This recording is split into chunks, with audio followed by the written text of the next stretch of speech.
Hi friends, welcome back. ಇದು ನನ್ನ weight loss ಜರ್ನಿಯ 18th ಡೇ. ಸೊ ಇವತ್ತು ಥರ್ಸ್ಡೇ ನಮ್ಮ ಮನೇಲಿ ನನಗೆ ಯಾರೂ ಡಿಸ್ಟರ್ಬ್ ಮಾಡಲ್ಲ, ನಾನ್ ವೆಜ್ ತರೋದು ಅದೆಲ್ಲ ಇರಲ್ಲ. ಸೊ ನಾನು ಥರ್ಸ್ಡೇ ಎಗ್ ಡಯಟ್ ಮಾಡ್ಕೊತೀನಿ. ಸೊ ಇವತ್ತು ಎಗ್ ಡಯಟ್ ಮಾಡಿದೆ. ಆಫೀಸಲ್ಲಿ ಎಷ್ಟೊಂದು ಚಾಲೆಂಜಸ್ ಬರುತ್ತೆ, ತುಂಬ ಬರ್ಡೇಸ್ ಎಲ್ಲ ಇರುತ್ತೆ, ಅವಾಗವಾಗ ಸ್ವೀಟ್ಸ್ ಬರುತ್ತೆ. ನಮ್ಮ ಆಫೀಸಲ್ಲಂತೂ ಹೆವಿ, ಯಾರ್ದಾದ್ರೂ ಒಬ್ರದ್ದು ಬರ್ಡೇ ಇರುತ್ತೆ, ಸ್ನ್ಯಾಕ್ಸು ಸ್ವೀಟ್ಸ್ ಎಲ್ಲ ತರಿಸ್ತಾರೆ. ಅದನ್ನೆಲ್ಲ ಬೇಡ ಅನ್ನೋಷ್ಟು ನನಗೆ ಕಂಟ್ರೋಲ್ ಬಂದಿದೆ. ಸೊ ನಾನೇನು ತಿನ್ನೋಕ್ಕೋಗಿಲ್ಲ, ಜಸ್ಟ್ ಇವತ್ತು ಎಗ್ ಡಯಟ್ ಮಾಡಿದೆ.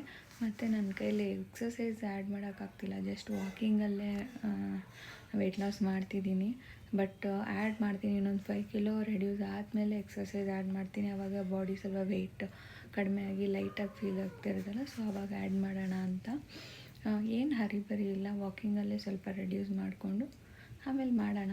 ಎಕ್ಸಸೈಸ್ ಮಾಡಲೇಬೇಕು, ಯಾಕಂದರೆ ಆವಾಗಲೇ ನಾವು ಒಂದು ಫ್ಯಾಟ್ ಲಾಸ್ ಅನ್ನೋದಾಗೋದು. ಇವಾಗ ನೋಡಿ ನಿಮ್ಗೆ ಗೊತ್ತಾಗ್ತಾ ಇಲ್ಲ, ನಾನು ಸಣ್ಣ ಆಗಿದ್ದೀನಿ, ವೆಯ್ಟ್ ಕಡಿಮೆ ಆಗಿದೆ, ಬಟ್ ಗೊತ್ತಾಗ್ತಾ ಇಲ್ಲ ವೆಯ್ಟ್ ಲಾಸ್ ಆಗಿರೋದು. ಸೊ ಹಾಗೆ ಎಕ್ಸಸೈಸ್ ಮಾಡಿದ್ರೆ ಓವರಾಲ್ ಬಾಡಿ ಫ್ಯಾಟ್ ಬರ್ನ್ ಆಗುತ್ತೆ. ಸೊ ನಿಧಾನಕ್ಕೆ ಆ್ಯಡ್ ಮಾಡ್ತೀನಿ ಅದನ್ನು. ಸೊ ಅಷ್ಟೇ ಇವತ್ತಿನ ಅಪ್ಡೇಟ್. ಬಾಯ್.